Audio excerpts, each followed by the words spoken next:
All right, let's dive into Ayurveda. You sent in like guidelines from the All India Institute of Ayurveda, research papers, and even some stuff on cancer and anemia from an Ayurvedic perspective. Looks like you're going deep, not just treatments, but the whole philosophy. Yeah, it's really a whole system. And, Mhm. it's interesting that there's a lot of overlap with what's trendy in wellness these days. Totally. And to help make sense of it all, we'll pull out those core daily routine principles, the Ayurvedic ones, and see how they fit into life today. One thing that really strikes me about Ayurveda is that it's so focused on prevention, not just dealing with illness when it pops up, but like actively creating well-being. And speaking of well-being, isn't it wild that the WHO, the World Health Organization, actually uses an Ayurvedic definition? It's from the Sushruta Samhita, a state of complete physical, mental, and social well-being, and not merely the absence of disease or infirmity. That's pretty holistic. Super holistic, and you see that throughout Ayurveda, like Yeah. how they structure daily life. There's this whole routine called Dinacharya, meant to sync you up with nature. Dinacharya, okay. So paint me a picture here. What's an Ayurvedic day actually like?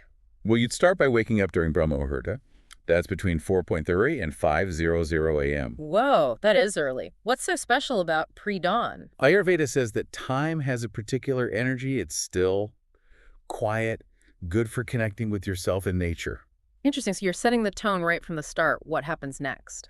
Then it's Ushapana. You drink water, but it's been in a copper vessel overnight. You've mentioned copper before. Why is that specific metal important? So in Ayurveda, every element has its own thing going on.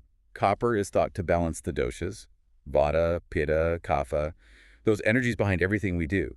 And copper might be good for the gut too, antimicrobial, some people say. So it's not just H2O, it's like copper infused, boosting the benefit. Exactly.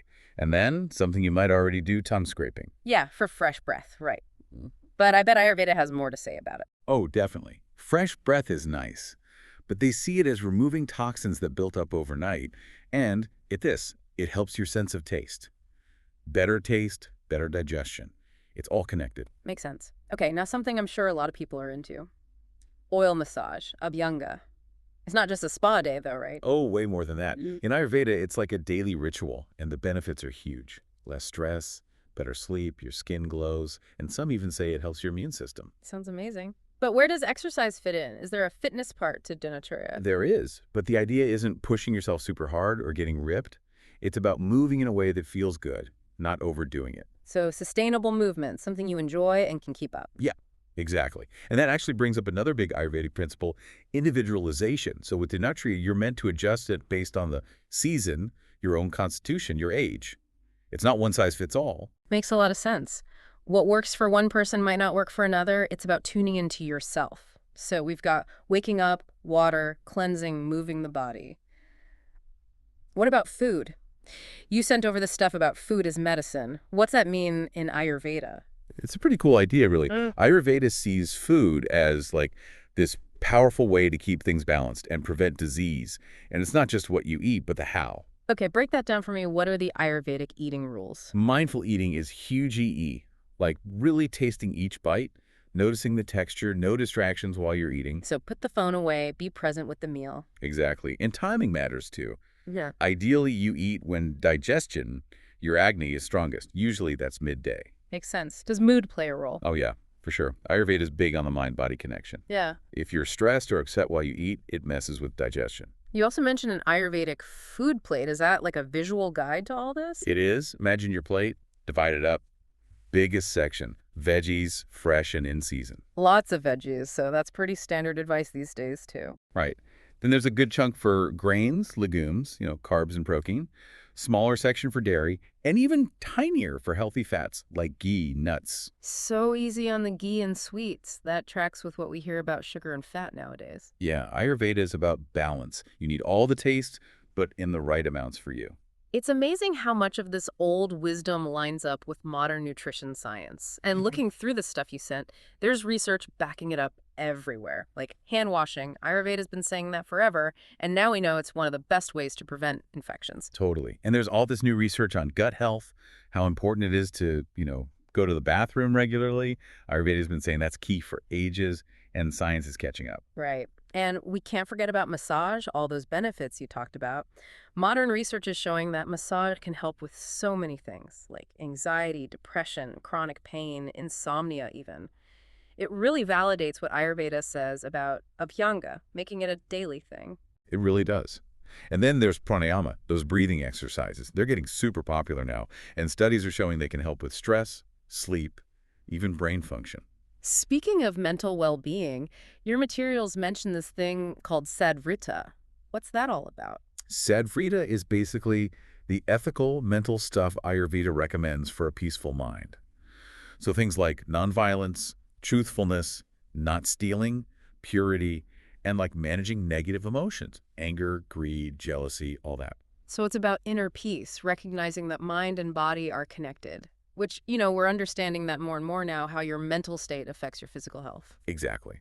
Ayurveda gets that true health isn't just your body, it's mental and emotional too. You also sent over info on all these herbs used in Ayurveda. Any that are especially interesting or good for modern wellness goals? Well, neem is cool. Traditionally, they used it for a ton of stuff, Hmm. and research now is looking at its antibacterial and antifungal properties. And then there's turmeric, which is like the trendy thing right now. Turmeric lattes everywhere you look. I know, right? But Ayurveda has known about its anti-inflammatory powers for centuries. They use it to help digestion, boost immunity, even with wound healing. Trefla caught my eye too. What can you tell us about that one? Truffle is a blend of 3 fruits, amla, bibitaki, and haritaki. Each one has its own special medicinal properties. Together, they're like this powerhouse of antioxidants and anti-inflammatory stuff. The material said it's used for everything, from digestion to eye health. Yeah, truffle is a rasayana. That means it rejuvenates, supports overall health, and helps you live longer. There's also info here about how Ayurveda approaches things like cancer and anemia. What should our listener know about that? Okay, super important. This isn't medical advice, okay? It's just Fine. for informational purposes. But it is interesting to see how Ayurveda tailors its advice based on the person and their specific health issue. It shows how deep and complex this system is, and that it's always best to talk to a qualified Ayurvedic practitioner to get advice just for you. Wow, so Ayurveda really brings together like so many different parts of well-being. Daily routines, food, mental stuff, herbs. What would you say is like the most important thing for our listener to take away? I think the biggest thing is that Ayurveda gives you the power to take charge of your own health. It's not like, just following orders. It's about figuring out what you need and making choices that help you thrive. It's about becoming more in tune with your body, listening to its signals and rhythms, and I guess learning to live in a way that's more in sync with yourself and the world around you. Exactly. And even though it's an ancient system, a lot of it fits in really well with what we're aiming for in wellness today. And there's even scientific research to back it up. It's like this old wisdom is being rediscovered, and science is like, yep, they were right. Yeah, it's pretty cool. And it makes it even more relevant for us now. So after going through all this material, what's one thing our listener could try this week to bring some Ayurveda into their life? Good question. It doesn't have to be a big change. Even little things can make a difference. Maybe experiment with waking up a bit earlier and having some quiet time before the day gets going. Ooh, I like that. Starting the day with intention, with some peace and quiet.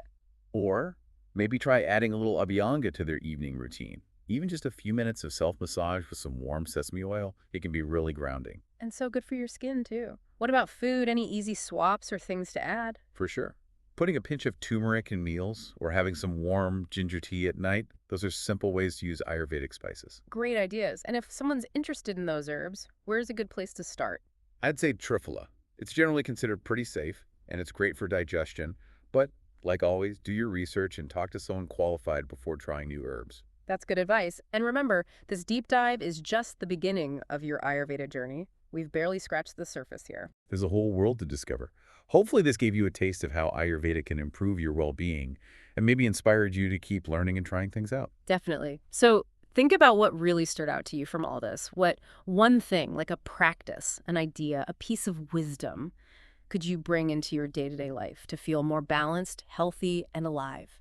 Keep exploring, keep trying new things, and most importantly, listen to your body. Ayurveda is a journey, not a destination.